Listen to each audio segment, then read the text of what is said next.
independent candidate is former Governor Gary Johnson, businessman, former governor of New Mexico.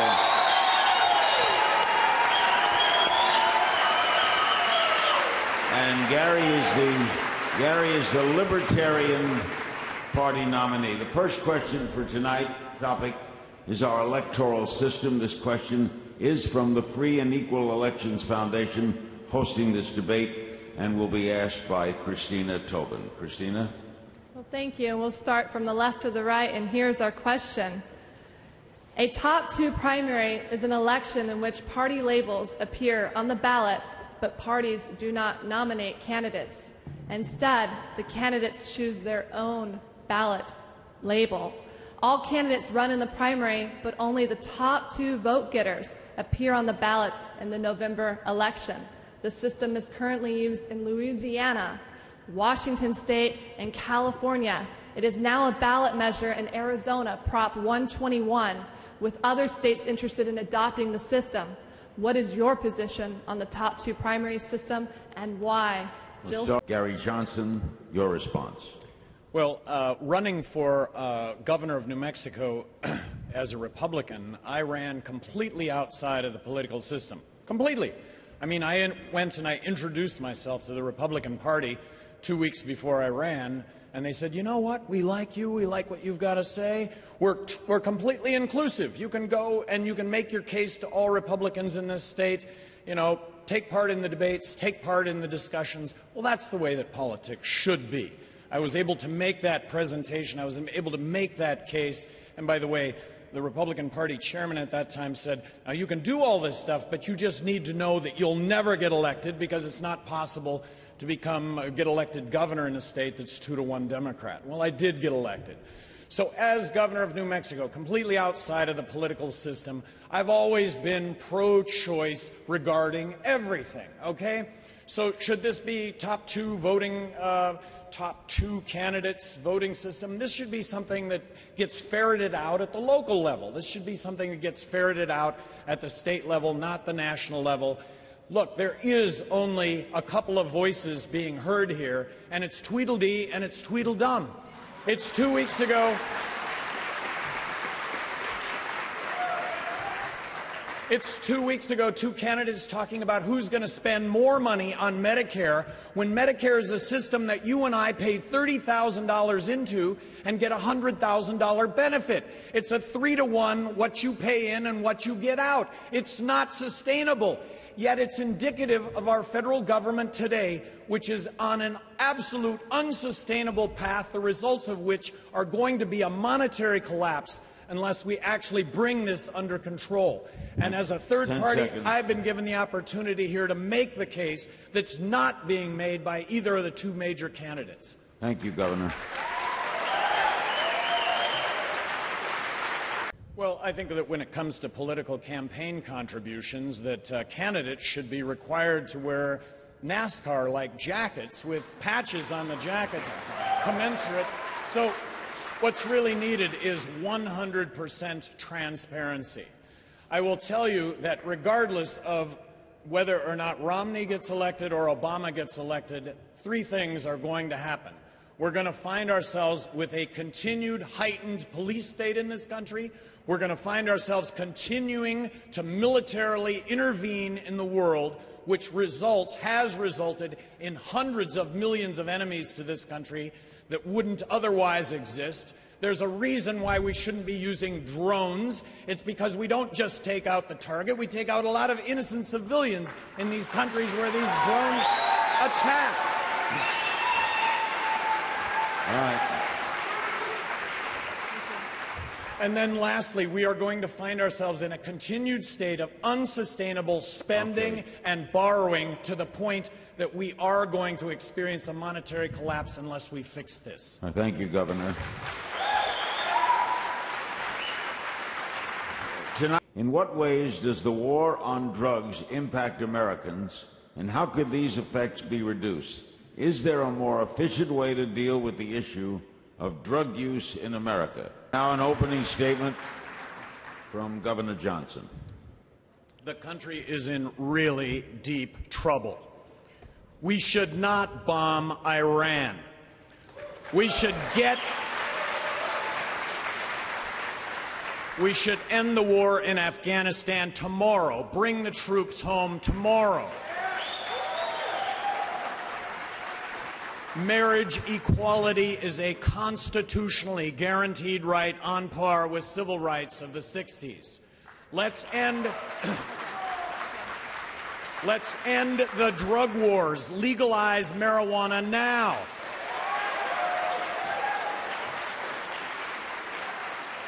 Let's repeal the Patriot Act. I would have never signed the National Defense Authorization Act, allowing for you and I, as U.S. citizens, to be arrested and detained without being charged. That's the reason we fought wars in this country.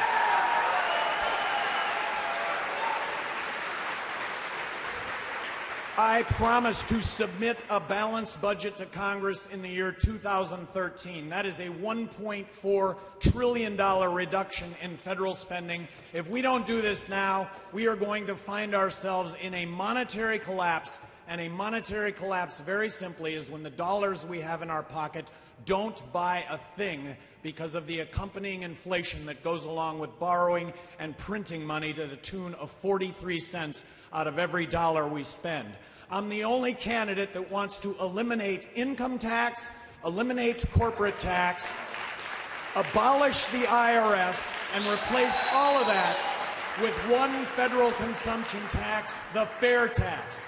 I think it reboots the American economy. It's the answer to our exports. It's the answer to American jobs. Okay. Johnson, the war on drugs.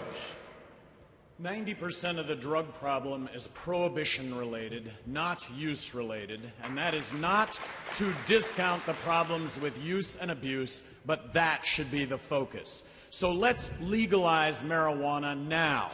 And right now in this country, we are at a tipping point on this issue. 50% of Americans now support legalizing marijuana. Why is this the case? It's because we're talking about it. It's because debates and discussions are raging at dinner tables that haven't been raging at dinner tables in the past. So let's regulate it. Let's tax it. It's on the ballot in Colorado in November. Coloradans have the opportunity here really to change drug policy worldwide. Coloradans get it. Citizens of Denver 6 years ago voted to decriminalize marijuana on a campaign based on marijuana being safer than alcohol. I am not a hypocrite on this issue. I have drank alcohol, I've smoked marijuana. I don't drink alcohol, I don't smoke marijuana, but I can tell you categorically, in no category is marijuana more dangerous than alcohol. And yet,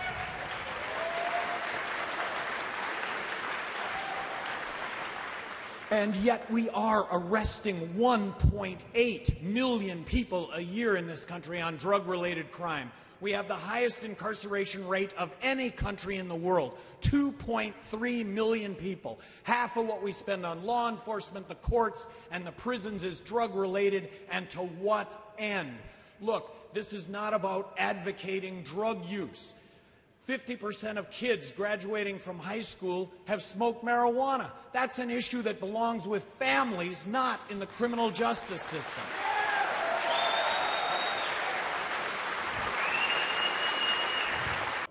When I was governor of New Mexico, I met with judges in Portland, Oregon that asked to meet with me. The meeting started. I didn't know what to expect, but what they said was, hey, we're here to support you. We're here to support what you have to say, but we would like to share with you a story here that perhaps you can pass on to others that would let others better understand this. They said that methamphetamine really is the boogeyman drug. People that use methamphetamine do bad things. Their behavior is altered.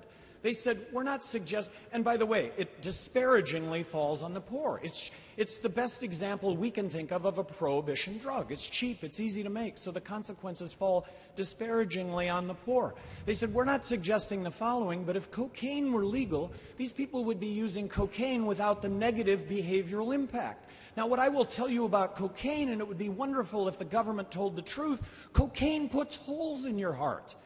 Really, people that use cocaine their entire We're out of lives time, die Gary. from a heart attack. Whitney Houston is the best example of Gary, somebody we're out of who time. uses cocaine Gary. all the time.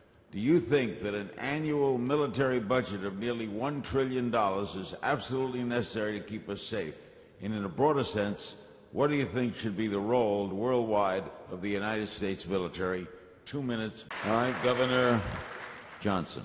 Let me start with a premise here. We need to provide ourselves with a strong national defense. It's one of government's fundamental responsibilities. But the operative word here is defense, not offense, and not nation building. The biggest threat to our national security is the fact that we're bankrupt, that we're borrowing and we're printing money to the tune of 43 cents out of every dollar that we spend. So I am promising to submit a balanced budget to Congress in the year 2013 that would include a 43% reduction in military spending. How does that go down? Well, a 43% reduction in military spending takes us back to 2003 spending levels. It's getting ourselves out of all the military engagements that we are currently involved in. Stop with the military interventions. It's reducing the military footprint worldwide, its bases, its troops that we have stationed in Japan, in South Korea, and in Europe. It's intelligence, it's research and development. All of these components go into a 43% reduction when it comes to the military. We have to stop our military interventions. We have to stop with the drone strikes. We have to stop with a policy that has us with hundreds of millions of enemies to this country that, but for these policies, would otherwise not exist. It's a recognition that when we talk about foreign aid to other countries, it's propping up foreign dictators that are on our side as opposed to the other side. We pick winners and losers. And there are a whole lot of unintended consequences that go along with this. Right now, we're funding the Syrian insurgents, and they're made up of jihadists. 5 seconds. Did we not learn anything in Afghanistan where we funded Osama bin Laden? All right. I was opposed to going into Iraq before we went into Iraq. I did not think there were weapons of mass destruction, and I said in 2003, if there are weapons of mass destruction, we have the military surveillance capability to see that happen, and if that happens, we have all sorts of options. But if we go into Iraq, we're going to find ourselves in a civil war to which there would be no end. Afghanistan, I thought initially that that was totally warranted. We were attacked, we attacked back, but I would argue that after having been in Afghanistan for 6 months, we wiped out al-Qaeda.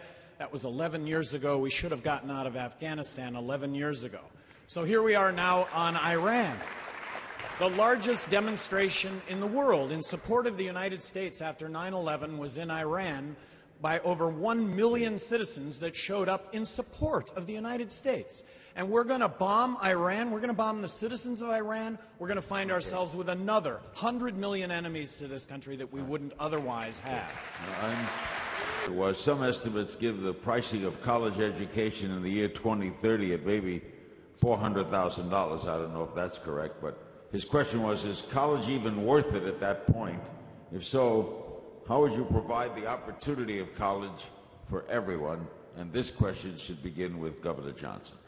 Well, first of all, as governor of New Mexico, we established lottery scholarships, which allowed really any graduating high school student from New Mexico to go to college with those costs paid. So what's the federal role, though, when it comes to education? And what's the primary reason in this country why college tuition is so high?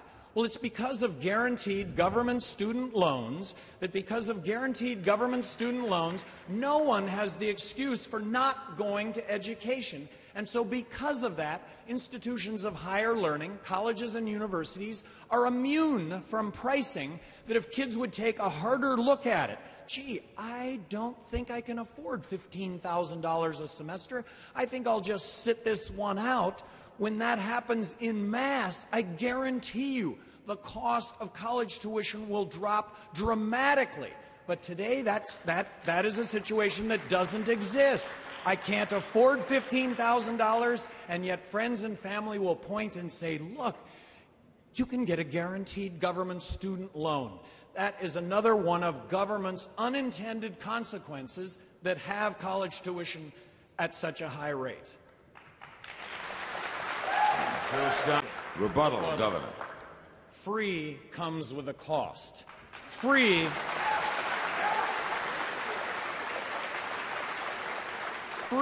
very simply, is spending more money than what you take in. Free is simply accumulating more to the $16 trillion in debt that we currently have.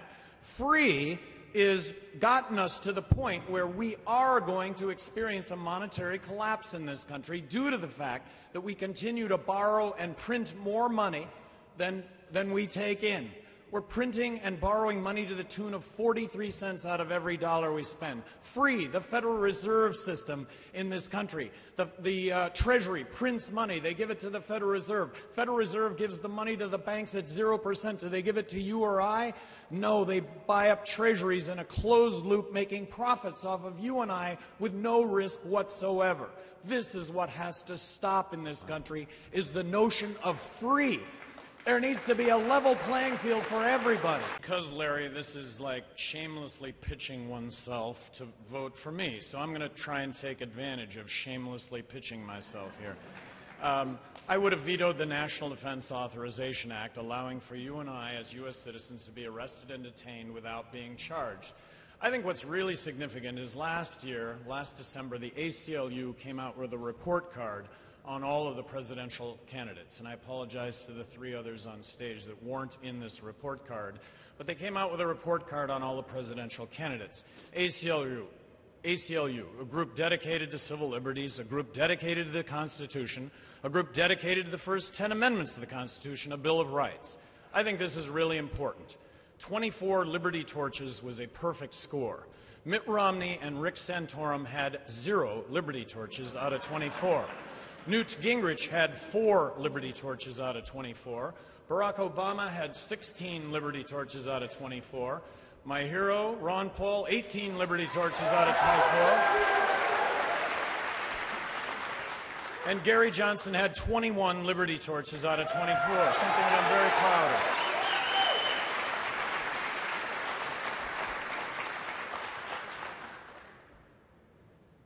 Okay, Andy Rocky. If you had the opportunity to write one constitutional amendment with an absolute guarantee it would be approved by Congress, and then following that 3/4 of the state legislatures, what would you amend? Now, what's your constitutional amendment? Term limits. The root of all evil are politicians that beat their chests, and in the name of electing me or re-electing me, we're going to end the war on terror, we're going to take care of the illegal immigrant, we're going to take care of health care, we're going to have free education for everybody, we're going to end the drug wars. You name it, elect me, re-elect me, I'm going to save the world. And Congress gets elected. We need to balance, I hear congressional ads running all the time. We need to balance the federal budget. The next ad that runs is, here's the bacon that I've brought home to my state, amounting to billions of dollars, and if you want the bacon to continue to be brought home, vote for me. I think I'm living proof that term limits work. Look, I really enjoyed being governor of New Mexico. I really enjoyed it, but I knew that I was term limited. I had 8 years. Did I push the envelope as much as I might have pushed it if I'd have had 4 years as opposed to 8 years? I don't think I did. I think I pushed the envelope just far enough to get reelected, and I got reelected in a state that was 2-to-1 Democrat, but I got reelected, and then it was, man, this is all about doing the right thing. I do not want to leave office thinking coulda, shoulda, woulda. So term limits, in my opinion, really is the silver bullet. Politicians would get elected and do the right thing as opposed to whatever it takes to get elected and reelected.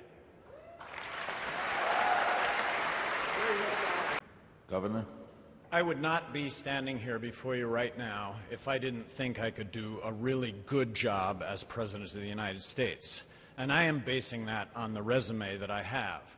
I've been an entrepreneur my entire life. I started a one-man handyman business when I was a junior in college and actually grew that business to employ over 1,000 people in Albuquerque. It's amazing what can happen when you say when you do what you'll say you'll do, and when you show up on time. It's just amazing. Now, I sold that business in 1999. Nobody lost their job. Business is doing better than ever. As governor of New Mexico, I ran completely outside of the political system. I got elected governor, Republican governor, in a state that was 2-to-1 Democrat, and made a name for myself vetoing legislation. I may have vetoed more legislation than the other 49 governors in the country combined. I vetoed 750 bills. I had thousands of line item vetoes. It made a difference when it came to billions of dollars worth of spending. It made a difference when it came to laws that would have told you or I what we could or couldn't do in the bedroom. With regard to immigration, which I think really is a hot-button issue, and it kind of highlights differences between me and everybody else, let's start off with the premise that immigration is really a good thing. Let's make it as easy as possible for somebody that wants to come into this country and work to get a work visa. Not a green card, not citizenship, but a work visa so that applicable taxes would get paid and that we would have no criminals working in this country. Look, we hear about wasted vote right now. Wasting your vote is voting for somebody that you don't believe in. That's wasting your vote.